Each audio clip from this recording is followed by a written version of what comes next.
Did you know that 99% of international data transfer occurs not through satellites in the sky, but via a vast, often overlooked network of undersea cables? Modern life is increasingly dependent on those slinky subaquatic wires, and they get attacked by sharks from time to time. These slinky subaquatic wires are the backbone of the global internet infrastructure, stretching across oceans and continents. But why should you care about these undersea cables? How do they work? According to the authoritative Submarine Cable Map website, there are currently 493 active or actively under construction subsea internet cables crisscrossing the globe. According to the latest submarine cable map, it is reported that there are 559 active or actively under construction submarine cables. These range from the relatively modest 300-kilometer Azerbaijan to Turkmenistan, ranging from relatively short connections like the 81-mile Celtics Connect cable between Ireland and the United Kingdom, to extremely long cables, such as the 12,427-mile Asia-America Gateway cable. At the heart of these cables is a sophisticated technology known as dense wavelength division multiplexing. This technology is pivotal in increasing the capacity of these cables, allowing them to handle vast amounts of data seamlessly across global distances. Simply, dense wavelength division multiplexing lets data providers use more than one wavelength of light to convey information fiber optically. Instead, several wavelengths are employed simultaneously and stacked, creating astonishing data speeds. Dense wavelength division multiplexing works by transmitting multiple data streams simultaneously over a single optical fiber. Each data stream is transmitted at a unique wavelength of light, allowing for many channels of data to be multiplexed and travel through the fiber concurrently. This multiplexing increases the overall capacity of the cable significantly, allowing it to carry multiple terabits of data per second.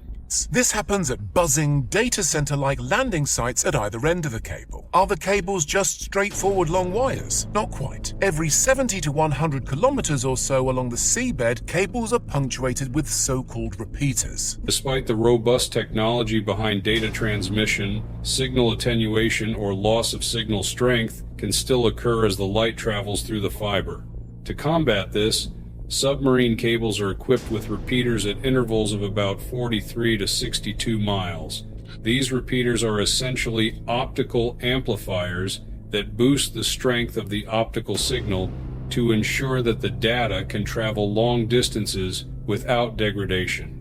That's why the cables incorporate copper conductors, by the way, carrying up to 10,000 volts of DC to power the repeaters. How are the cables laid? They're first coiled into vast cylindrical drums on specialized cable-laying ships. As much as a year's planning and charting will go into plotting the perfect transoceanic route. Bad locations for undersea cables include anywhere volcanic, or anywhere especially earthquake or mudslide prone, or anywhere heavily trawled by fishermen. The cable is spooled out the back of the ship at a sedate pace of around 10 kilometers an hour. Repeaters are powered by a dedicated metallic layer within the cable that conducts electricity from shore-based stations. This power is crucial as it allows the repeaters to operate continuously and reliably, which is vital for maintaining the integrity of data transmission across vast oceanic distances. Laying submarine cables is a complex and meticulously planned operation that involves specialized ships and advanced technology.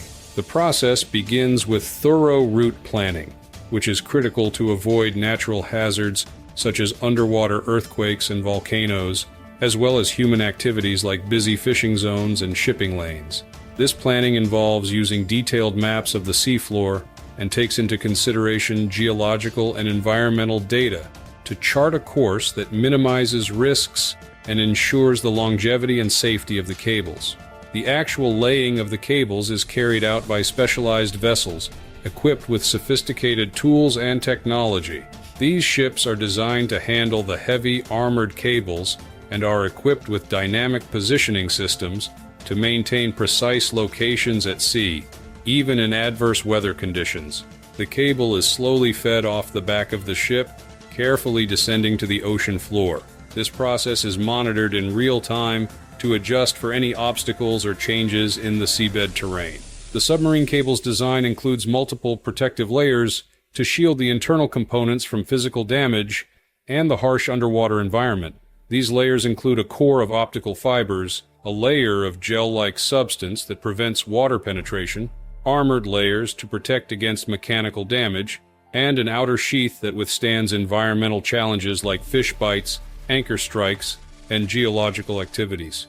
To protect against physical threats, the cables are armored with layers of steel wire, tough polyethylene, and sometimes double armor for particularly vulnerable areas near shorelines.